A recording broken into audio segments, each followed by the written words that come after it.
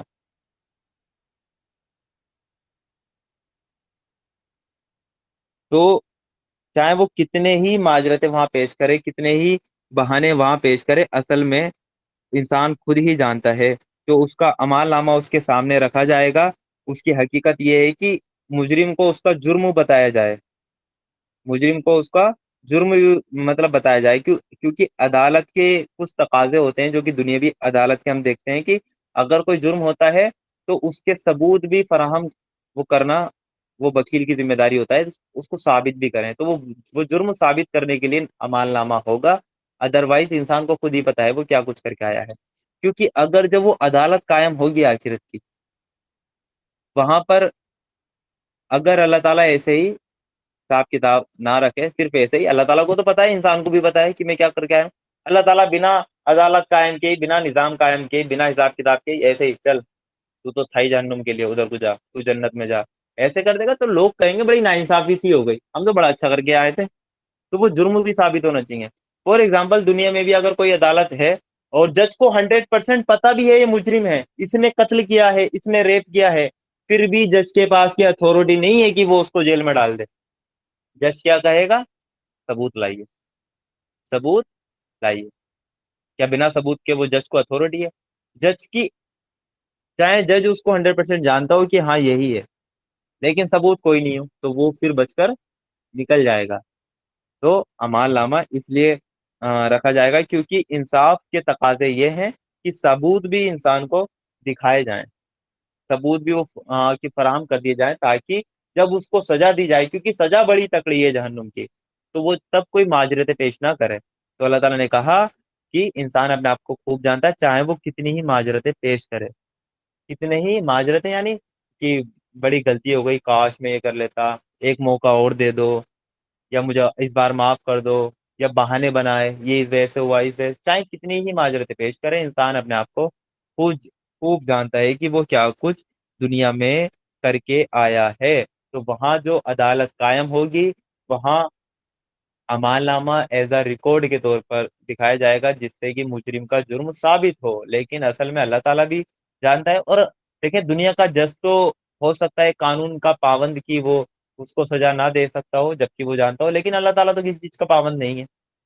اللہ تعالیٰ کے اوپر تو کوئی نہیں ہے، اس کو تو کسی کو حساب کتاب نہیں دینا ہے، دنیا کے جج کو تو حساب کتاب دینا ہے اپنی حکومت کو، لیکن اللہ تعالیٰ کو نہیں دینا ہے۔ تو اللہ تعالیٰ حاکم بھی ہے، لیکن عدل اور انصاف کا بھی اللہ تعالیٰ خیال رکھے گا کہ جو عدل اور انصاف کے تقاضے ہیں وہ بھی پورے کیے جائیں، اس کے بعد جو انسان کے اوپر جو سزا ملے وہ نافذ ہو، اور جو انعام انسان کو ملے وہ انعام بھی اس کو اسی لیول کے حساب سے ملے۔ باقی تو اللہ تعالیٰ وہ غفور اور رحیم ہے، اللہ تعالیٰ اور زیادہ نواز دے گا، جو نیکی کر کے جائے گا اس کو اور کئی گنا اس کو بڑھ کر اس چیز کا اجر دے گا، اور جو کوئی برائی کر کے جائے گا تو اللہ تعالیٰ اس کو اتنی ہی سزا دے گا جتنی اس نے برائی کی ہوگی۔ اللہ تعالیٰ کی رحمت ہے۔ تو ہمیں آخرت پہ اور قیامت کے دن پہ ایمان لانا ہے، یقینی والا ایمان لانا ہے۔ ساری دلیلیں ہمارے سامنے موجود ہیں، اللہ تعالیٰ کا کلام ہمارے سامنے موجود ہے، اور اللہ تعالیٰ نے وہ پورا پس منظر کھیڑ دیا، وہ جو پورا ایک نقشہ ہے وہ ہمارے سامنے کھینچ دیا ہے کہ یہ قیامت کا دن ایسے ہوگا، وہاں انسان یہ کہے گا۔ تو اس سے پہلے کہ وہ دن آئے تو ہمیں آج سے ہی اس کی تیاری شروع کر دینی چاہیے۔ یہ دنیا آخرت کی کھیتی ہے، ہمیں دنیا میں ہی اس قیامت کے اس آخرت کے لیے ہمیں محنت کرنی ہے، اسٹرگل کرنی ہے۔ تو آج سے ہی ہمیں یہ عہد کر کے اٹھنا ہے کہ ہم اللہ تعالیٰ کے دین کی سربلندی کے لیے اپنی جان، اپنا مال، اپنا سب کچھ لگائیں گے، اپنی ساری صلاحیتیں لگائیں گے، ہم دین کی خدمت سے کبھی پیچھے نہیں ہٹیں گے۔ تو اللہ تعالیٰ سے یہی دعا ہے کہ اللہ تعالیٰ ہمیں کہنے سننے سے زیادہ عمل کرنے کی توفیق عطا کرے۔ جزاک اللہ خیر۔